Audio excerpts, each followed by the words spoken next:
Bismillahirrahmanirrahim. Assalamualaikum warahmatullahi wabarakatuh. Liridhaillah wa bisyafa'ati Rasulillah wa bikaramati awliyaillah liqada'i hajatina wa hajatikum min hawaijid dunya wa hawaijil akhirah binniyatil khalisah. Qala al-muallifu al-alimu al-allamah asy-syaikhu Hafidh Hasan Al-Mas'udi rahimahullahu ta'ala wa nafa'ana bihi wa bi'ulumihi fid dharaini amin. Halo sahabat, berjumpa lagi dengan saya Muhammad Kamal Al-Mahzumi. Kali ini kita akan membahas hadis mursal, yaitu part ke-33. Al-hadisu al-mursalu ay hadha al-hadisul mursalu. Adapun ini itu bab menjelaskan tentang hadis al-mursalu yang bernama hadis mursal. Bab ini menjelaskan tentang hadis mursal. Hadis mursal secara arti kalimat atau secara lughah ataupun secara etimologi maupun bahasa. Kita bahas yaitu yang pertama adalah sighatnya. Sighatnya yaitu isim maf'ul.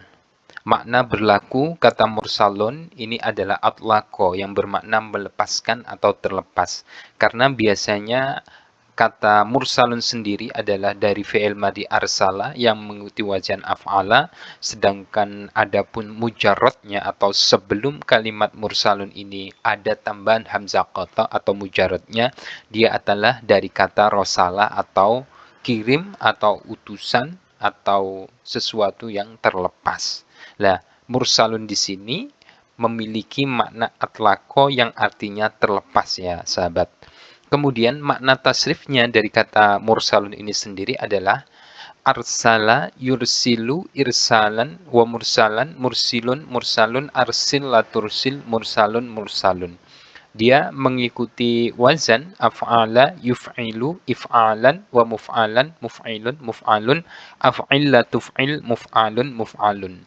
Adapun mutabaqahnya yang terdapat dalam kitab tasrif bisa dijumpai yaitu lafadz akroma yukrimu ikroman wa mukroman mukrimun mukromun akrim la tukrim mukromun mukromun. Jadi kalimat arsala sendiri secara bina yaitu dia adalah binanya bina sahih karena terlepas dari tasydid kemudian huruf illat.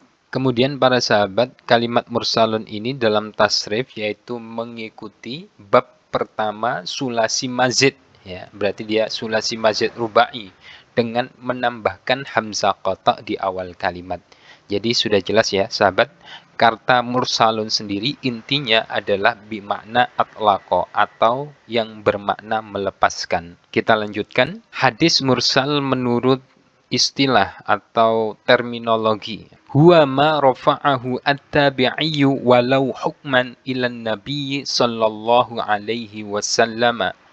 Huwa adapun pengertian hadis mursal secara istilah itu mah hadis rafa'a yang telah memarfu'kan atau mengangkat hu pada ma siapa at-tabi'iyyu para tabi'in walau hukman walaupun adanya ma tadi itu hukman secara hukumnya atau kira-kira ilan Nabi sallallahu alaihi wasallam kepada Nabi Muhammad sallallahu alaihi wasallam. Jadi hadis mursal menurut istilah yaitu hadis yang diangkat oleh tabi'in walaupun dalam kurung posisinya sebagai mursal hukmi yang disandarkan kepada Nabi Muhammad sallallahu alaihi wasallam. Untuk lebih mudahnya, mari kita pahami ilustrasi berikut. Jadi pengertian hadis mursal secara istilah atau secara terminologi adalah misalkan ini ada sebuah hadis. Ya, hadis. Maka hadis ini yang pertama diriwayatkan oleh tabi'in misalkan.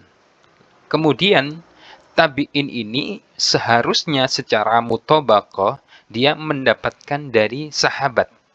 Tetapi tidak begitu, tabi'in ini tidak mendapatkan dari sahabat, melainkan ya, dia mendapatkan langsung dari Rasul Muhammad SAW, misalkan dengan perkataan qala Rasulullah Muhammad SAW, dan yang mengucapkan adalah orang atau para ulama tabi'in. Maka Hadis periwayatan yang seperti ini dinamakan hadis mursal hakiki, ya. Dinamakan hadis mursal hakiki. Jadi maksud hadis mursal hakiki ialah ada sebuah hadis diriwayatkan oleh tabi'in, tetapi para tabi'in itu tidak memperolehnya dari sahabat. Dia langsung loncat kepada Rasulullah Muhammad SAW. Jadi ada tobaqah yang dilewati. Jadi posisi hadis ini sebenarnya menggantung. Nah, inilah yang dinamakan dengan mursal hakiki. Atau dikatakan tadi walau hukman, atau secara mursal hukmi. Bagaimana? Misalkan ada hadis nih, ceritanya ada hadis. Kemudian hadis ini diriwayatkan oleh para sahabat atau oleh seorang sahabat. Nah, sahabat ini dia memperolehnya tidak mendengar langsung dari Rasulullah Muhammad SAW. Akan tetapi ya, sahabat ini memperoleh dari sahabat yang lainnya. Nah, sahabat yang lainnya ini kemudian dia barulah dia memperoleh dari Rasulullah Muhammad Sallallahu Alaihi Wasallam. Jadi paham ya? Saya ulangi sekali lagi, mursal hukmi yaitu hadis, ada sebuah hadis diriwayatkan oleh sahabat. Seharusnya karena tobaqah sahabat adalah dia orang yang berjumpa dengan Nabi, akan tetapi sahabat ini tidak langsung meriwayatkan dari Nabi Muhammad SAW. Tetapi hadis itu ia peroleh dari sahabat lain. Dan sahabat lain ini barulah ia mendapatkan hadis dari Rasulullah. Maka peristiwa seperti itu, periwayatan seperti itu dinamakan mursal hukmi. Jadi dalam istilah tersebut mengandung dua makna ya sahabat. Yang pertama adalah mursal hakiki dan yang kedua adalah mursal hukmi. Baik, kita lanjut. Wa qulna walau hukman liyashmula as-sahabiyya alladhi lam yasma' minan nabi sallallahu alaihi wasallam wa innama kana yarwi 'anis sahabati wa atlaqna at-tabi'iyya liyatanawula al-kabira was-saghira fal awwalu man lakiya jam'an minas sahabati wa kana jullu riwayatihi anhum ka Sa'id bin al-Musayyab wasani man lakiya wahidan minhum ka Zuhri. Wa qulna, dan mengatakan siapa kami, kata Kiai Mu'allif, walau hukman, pada perkataan walau hukman, liyashmula, agar memuat siapa rawi as-sahabiyya, pada atau dari kalangan sahabat, alladhi, yang lam yasma, yang tidak mendengar langsung siapa as-sahabi, minan nabi sallallahu alaihi wasallam, dari Nabi Muhammad sallallahu alaihi wasallam. Wa inna makana, akan tetapi ada siapa sahabat itu yarwi, meriwayatkan, anis sahabati, dari sahabat yang lain.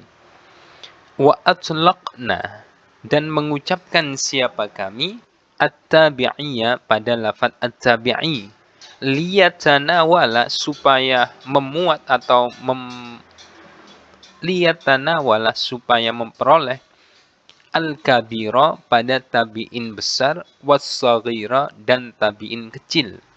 Fal awwalu, maka adapun yang pertama, yaitu tabi'in besar, itu man tabi'in laqiya, yang menjumpai siapa man, jam'an, pada mayoritas sahabat, minas sahabati, dari kalangan sahabat, wa kana, dan ada, apa, jullu riwayatihi, banyak-banyaknya periwayatannya sahabat, itu anhum, dari mereka, jam'an, ka Sa'id bin al-Musayyab, seperti Sa'id al-Musayyab.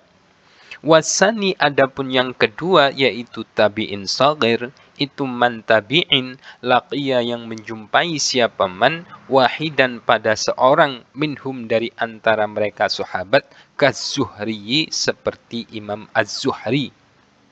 Dan kami mu'allif mengucapkan kalimat walau hukman, yaitu agar supaya istilah tersebut juga termuat pada posisi seorang sahabat yang meriwayatkan suatu hadis, tetapi sahabat itu tidak langsung dari Nabi Muhammad SAW, akan tetapi dia memperolehnya dari sahabat yang lain.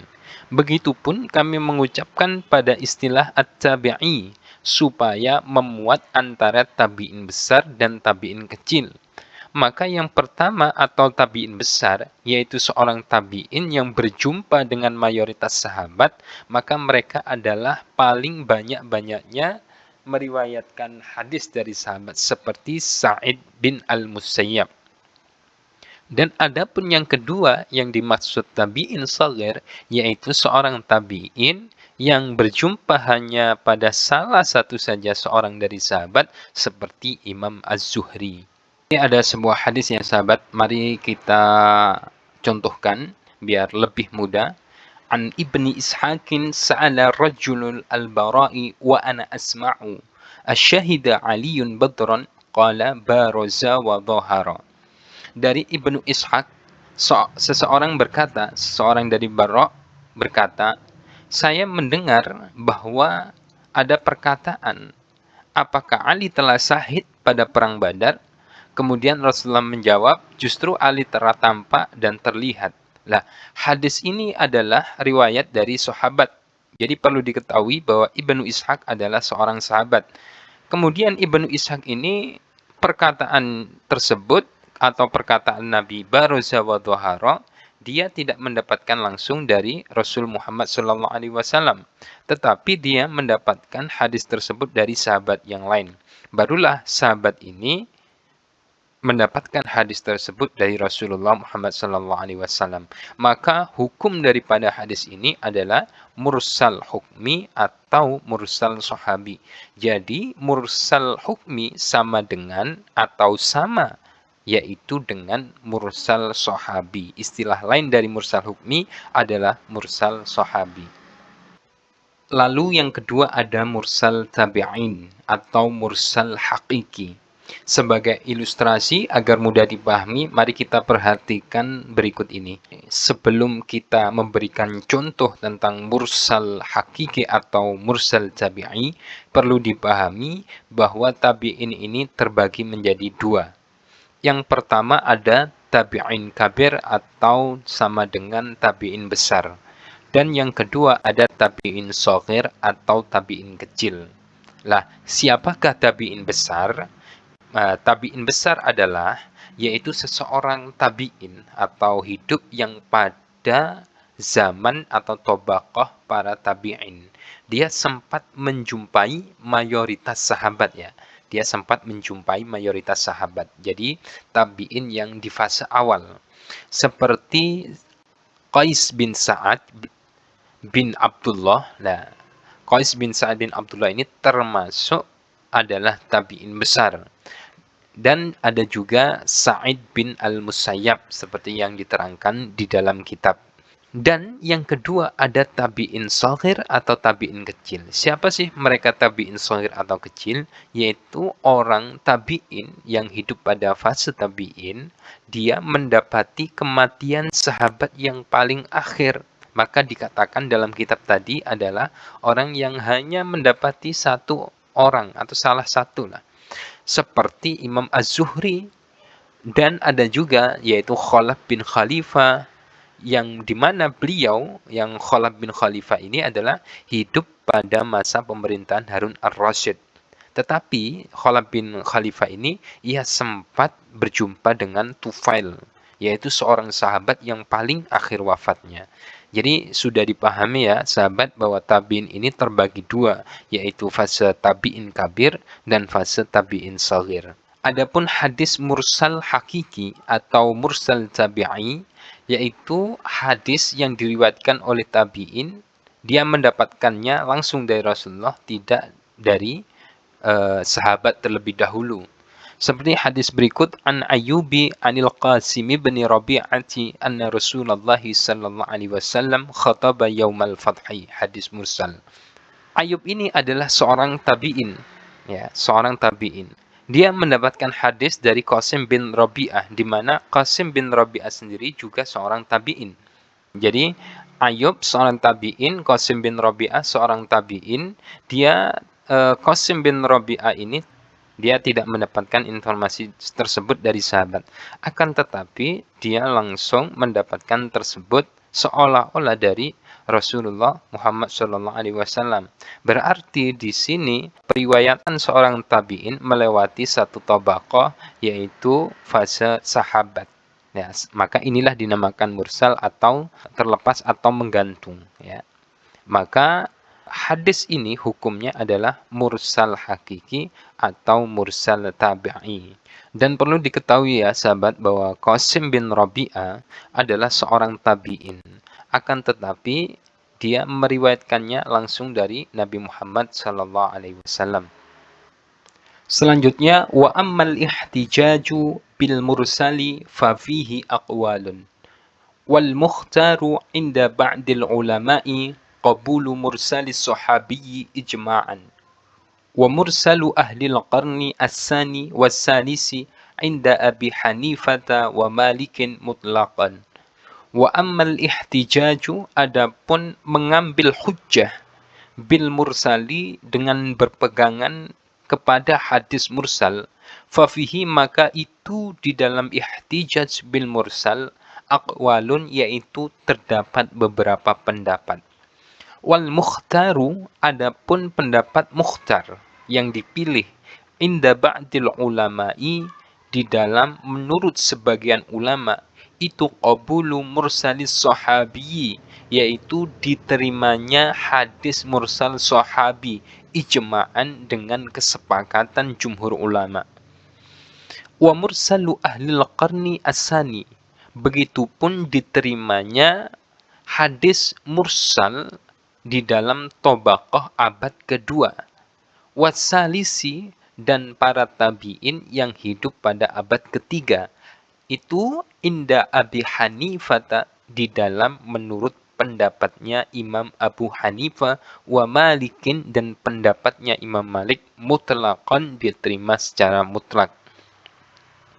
Jadi berhujjah dengan hadis mursal itu terdapat beberapa pendapat. Pendapat yang pertama yaitu pendapat yang terpilih atau mukhtar menurut ulama atau sebagian ulama, yaitu bahwa hadis mursal yang berkategori mursal sahabi atau yang tadi dikatakan mursal hukmi itu secara ijma' ulama diterima.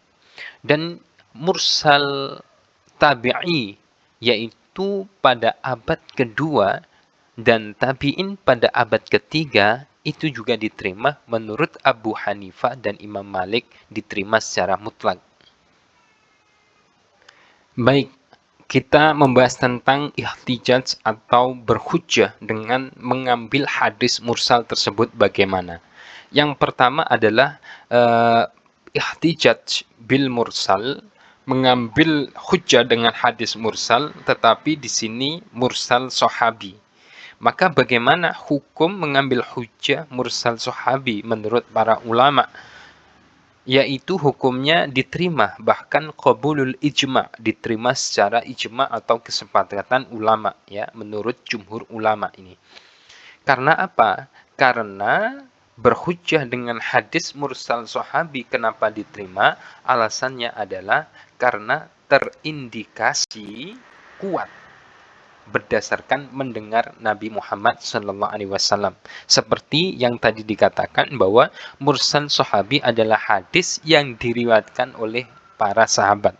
Walaupun sahabat itu tidak menerima langsung dari Nabi Muhammad SAW, tetapi diindikasikan kuat bahwa hadis tersebut tetaplah berdasarkan mendengar dari Nabi walaupun dari sahabat yang lain. Kemudian yang kedua adalah berhujjah dengan hadis mursal tabi'in.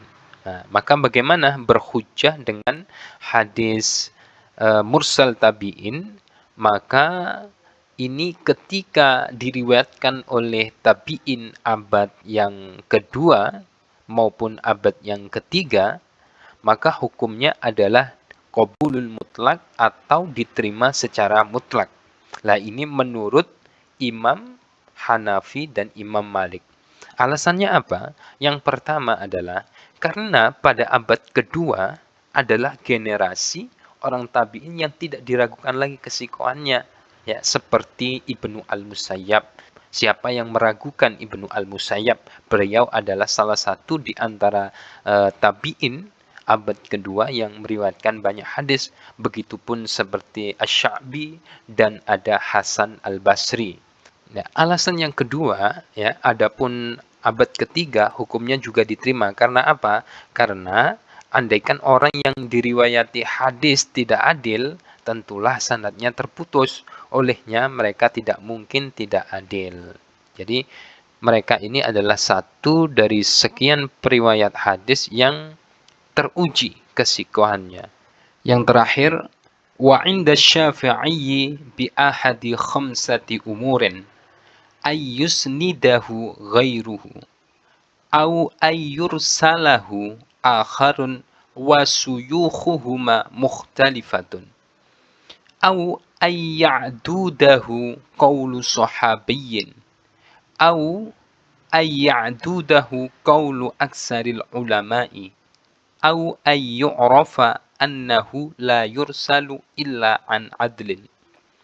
Wa 'inda Syafi'i, dan di dalam menurut Imam Syafi'i, bi ahadi khamsati umurin, dengan salah satu 5 beberapa perkara.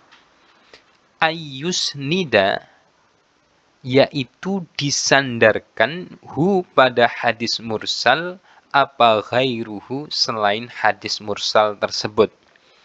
Yang kedua, au ayyursala, atau dimursalkan hu pada hadis mursal tersebut siapa akharun, para tabi'in yang lain, wasuyukhuhuma, adapun kedua gurunya mursalul awal wal akhar itu mukhtalifatun, berbeda.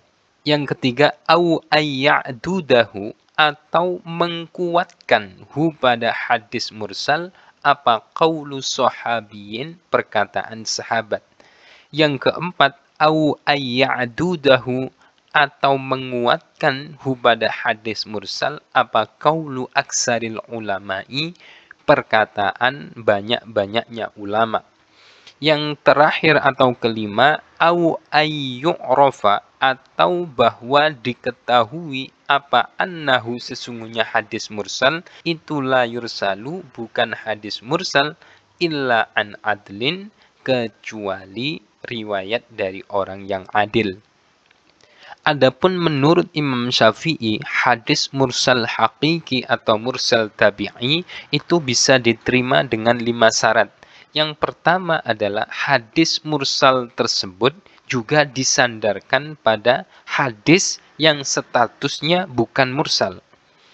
Atau hadis tersebut diriwayatkan oleh ulama yang lain dan kedua gurunya adalah orang yang berbeda. Jadi sama-sama mursal kemudian bertemu menjadi kuat.